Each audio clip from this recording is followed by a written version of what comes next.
dégg nañ kenn ci ay ndawu Pastef di Azoura ak kaddu yi nga xam ni moom it yëkkati na ko jëmale ci l'ex président Macky Sall li ci tukkee ak li ñuy xaar yoon itam mu def ko ci yow it ñàkkul ni am na analyse boo ciy def. waaw xam nga tout à l'heure on parlait de l'état psychologique. des personnes. Je crois que moi je l'avais dit dès le début. Par exemple pour Azoura c'est quelqu'un boo xam ni il a été violenté brutalisé avec toute la répression qui s'en est suivie. ñu gis ko mu jëlee ci ay séquelles. nekkoon toog ci pousse ba si ay beekee. Je crois que parfois nit ñi am un trop plein de rage un trop plein li nga xam ne nit ki dund na ko te extérioriser wu ko et puis y a pas eu un accompagnement boo xam ne moom moo ci war a am. Ça peut expliquer un peu certains comportements mais ça ne le justifie pas dans la mesure où pour man à deux niveaux.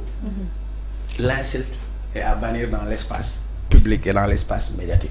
D'abord récemment doo dégg président de la République mu toog daan ne mënuñu permettre ay nit toog ci TikTok di saaga.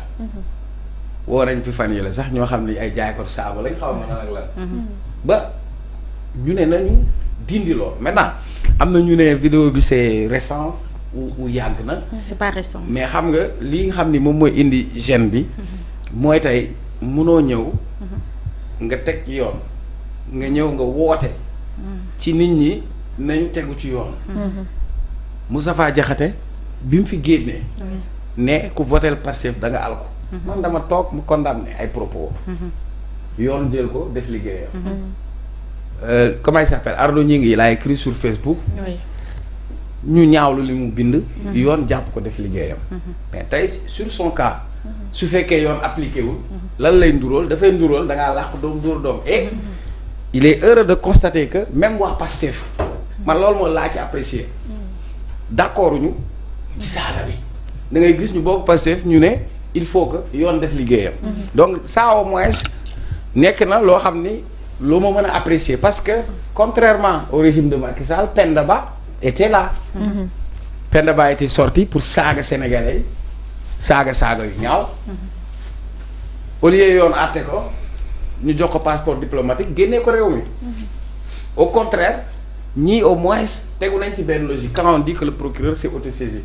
donc pour man ça c'est à bannir dans l'espace public.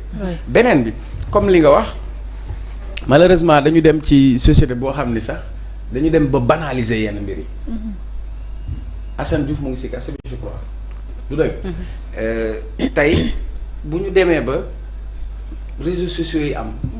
boo ku la neex mën nga yëkkati ay kàddu parce que saa yoo yëkkati ñun ñii ñëpp on fait l'objet de ça. parfois nit mooy toog di waxoo ko dara defoo ko dara mu dugg saaga la boo xalam sedd. du matin au soir. sans raison. dans l'espace public parce que li ngay wax sa xalaat wala yaa ngi moom parce que man je considère que l'adversité warul egg à ce niveau. maintenant hormis ça quand quelqu'un comme Cheikh Yérim vient pour nous dire que da doon wut ku koy saagaal. dafay won sa petitesse.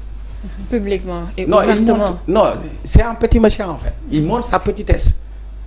J'aime pas faire débat parce que la dernière fois je crois comprendre que maa moom laale nañ ci parce que dafa am fu mu dem di laajte ndax Cheikh Omar dañ ko yónni ci man pour mu attaqué ma après je me suis dit moom moo am posture boobu parce que moom moo doon dox loolu. nit ki du ay damaa rafet juddu wala damaa rafet jaar-jaar. mais ci acte yi nga xam ni moom ngay poser au quotidien da nga am benn baat boo wax bu am solo mooy crédibilité loo am ci àdduna na la ko sa crédibilité gënal parce que mooy tax sa kàddu bu jibee ñu ne kii de du wax lu ñu koy xeebe ñu ne kii de am na fu mu egg mais Cheikh Yérim mu comprendre Dadis Camara toogul fii ne leen kii nii mercenaire la. mercenaire de la plume. day ñëw ne man daf may bindal Jeune Afrique genre kii boobu mu nekk woon. je vais pas entrer dans ces trucs de mœurs. Oui. parce que ku dee ci marché yaa tàgge sa bopp. génnoon na fi fan yële bi mu ratee communication am ñëw fii di wax ay waxu bin ma koy tooñ sax naan xam naa dafa nam ay bin affaire yooyu ay jaljali yooyu la fi nekkee woon. bin Moussa bin Aïcha yow c'est-à-dire dafa foog ni moom mën na piano si sunu maayu sénégalais yi c'est-à-dire c'est quelqu'un qui ne veut pas se faire oublier. c'est quelqu'un qui a un problème existentiel il veut paraître. parfois mu dem régler benn costume ñëw garaawlu Cheikh Yérim waxoon na fi ay armes yu jógee Qatar ana armes yi duñu ko wax fu mu ko dugal. il avait écrit lan un livre sur commande. livre boo xam ne yow ci waxu yàqataan ngay wax yow war nga wax ci waxu yàqataan yow. tëj la ci waxu yàqataan. mais loolu rek c'est un problème. c'est un problème. Très bien. ba pare nit ki da nga c'est pathétique quoi en fait. pour te dire que moi j'utilise quelqu'un pour insulter des gens. mais loolu nag bu mu ñu bett parce que fii Sénégal amoon nañ président boo xam ni nit moo taxaw di ko saaga di matin au soir. après ñu jël nit ki. muy ñëw toog ak président. kon ça veut dire président bi si boobu dafa dem ba institutionnaliser saaga. artiste bu nekk am nga sa saaga kat. pour yow du dugal kuréel ak assemblée nationale. mais c'est petit quoi donc maman yow yaa ma indi sa sujet. man dama lay wax sama xalaat man je suis direct. léegi nag ñëw na def na commune moom ci li mu wax leen la wax lu mu dégg nee na waruñu accepter ku am niveau certificat di wax ak niveau agrégation waaye il a raison wax na dëgg mais moom lan la ñuy ñoobitee lan la ñu mën a jaay en termes de valeur en termes de d'éthique et de morale. Donc pour moi c'est quelqu'un qui a eu une plume. Maintenant sa plume s'est cassée parce que c'était une plume qui était sous commande, c'était une plume destructrice, c'était une plume qui était destinée à manipuler l'opinion. Maintenant aujourd'hui les Sénégalais sont assez éveillés et assez responsables pour ne pas se prêter à son jeu. Moom il est dans sa bulle quoi, il n'a qu'à rester dans sa bulle parce que ñun fi mu toll ni toll nañ feneen. Très bien. En tout cas, c'est pas un sujet bu ñuy débattre concrètement, mais juste que comme le cas Azoura jaar na fi donc c'est normal ñu tirer ci ay enseignements d'une manière générale Serigne. Oui. Serigne bu pare voilà. waaw xam nga malheureusement. maman. Oui. gis nga Sénégal yu bëri xamuñu Cheikh Yérim Seck. je dirais même africains yu bëri gis nga africains yu bëri bu ñu xamoon genre Cheikh Yérim Seck gi dañ leen di génne Afrique. est-ce que xam nga ni image yu bëree bëri. wala article yi gën a ñaaw yi ñuy bind di ko teg ci deru Afrique ñoom genre yi ñoo koy bind. bariwul ay article yu tubaab bi di bind di ko fësal ci Afrique boo ko gësoo ba suuf ay africains ñoo nag ci ginnaaw. moo ñuy wax des mercenaires effectivement c'est des gens yu nga xam ñoo ternir l'image de ce pays l'image de l'Afrique jaarale ko ci seen ay bataille ci seen ay bind.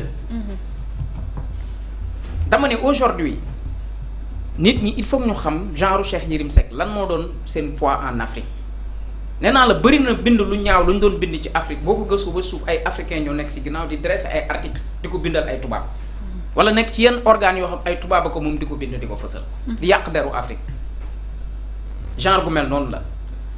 léegi nag tey dafa dem ba dañ leen commencer di leen démystifier nit ñi commencer di leen xam moo tax nag valeur bi ñu amoon ak li ñu doon incarner crédibilité bi.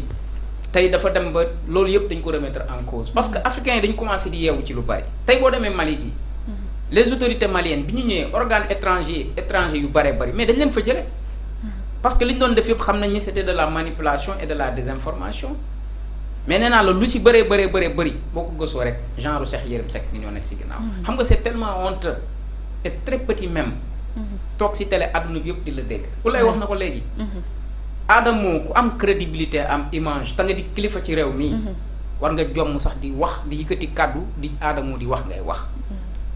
parce que Adamo moomu tey amaana bu tegoon tànkam Sénégal gi am na ñoo xamante ni ca kaso ba lañ ko jëmee. da nga xam ñaata nit la wuññi seen sutura. ñaata nit la fi toroxal ñaata kilifa la fi jël saaga fi seen ndey. saaga fi seen baay. tey kooku nga dem pour bëgg ko jébbal ab combat mu gérer la ko ci ginnaaw bi nga demee ba feeñ ci nga bëgg a ñëw ni effectivement